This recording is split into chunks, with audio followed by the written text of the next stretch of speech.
আসলে আমরা ডাক্তার দেখাতে গেছিলাম। আমি গত মাসে দেখিয়েছিলাম, আমার কোলেস্টেরল বেশি ছিল, বুকে ব্যথা, গ্যাস্ট্রোলজির প্রবলেম বলে। তো গত মাসে দেখে আমাকে আবার 1 মাস পরে রিভিউ করতে বলেছিলেন। কোন জায়গায়? ওই মিলেনিয়ামে অরিত্র ভট্টাচার্যের কাছে।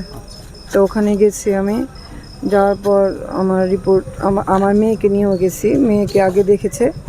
তো আমি পেছন দিক করে বসেছিলাম, মেয়েকে দেখেছে, মেয়েকেও মানে ওইরকমভাবে হ্যারেস করেছে। তো ওই যেরমভাবে সাধারণত ডাক্তাররা দেখেন উনি সেভাবে দেখেননি। উনি মানে এখনও বলতেও খারাপ লাগছে, মানে ওইভাবে যেটা, হ্যাঁ ফিজিক্যালি, মানে জামার যেটা উপর দিয়ে করার কথা সেটা উনি হাত নানান জায়গায় দিয়েছেন।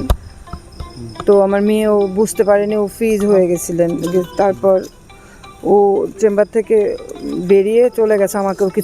আমার দিকে একটু অন্যরকমভাবে তাকিয়েছে। আমি ভাবছি কী জানি কি হলো, ও আমাকে রেখে একাই চলে গেছে বাইরে।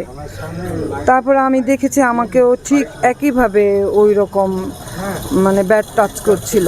তারপর তো আমি শেষমেশ ওনার হাতটাকে আমি বাধা দিয়েছি যে আমার তো তলপেটে কিছু হয়নি অত গভীরে, আপনি কি করছেন? তখন উনি বলে না দেখছি যে আমি না, আমার তলপেটে কোনো ব্যথা নেই, আমার উপর পেটে ব্যথা। তখন উনি উপর পেটে টেটে দেখলেন, পেটে দেখে টেকে।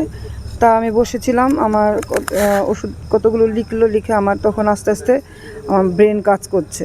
তারপর আমি বেরিয়ে আসলাম, এসে আমি চেঁচামেচি শুরু করলাম যে আমি এরকম ডাক্তার আগে দেখিনি, অসভ্য, এরকম বলে চেঁচামেচি করতেন। আমার বাইরে এসে আমার মেয়েকে শুনছি মেয়ের সাথে এরকম করেছে।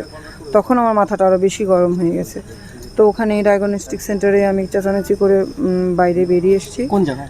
ও হ্যাঁ, ওই মিলেনিয়াম, যেটা যশোর রোডের। কিসের ডাক্তার ছিল উনি?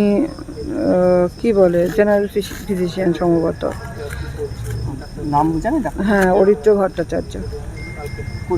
কোথাও কমপ্লেন করেছেন? এই তো থানায় আসলাম এখন, হ্যাঁ অভিযোগ করলাম। ওখানেও আমরা জানিয়েছি, কয়েকজনকে বলেছি। ওই তো ওরা তো সেভাবে আমাদেরকে সাহায্য করলো না। থানা অভিযোগ নিয়েছে? থানা অভিযোগ নিয়েছে। ঠিক।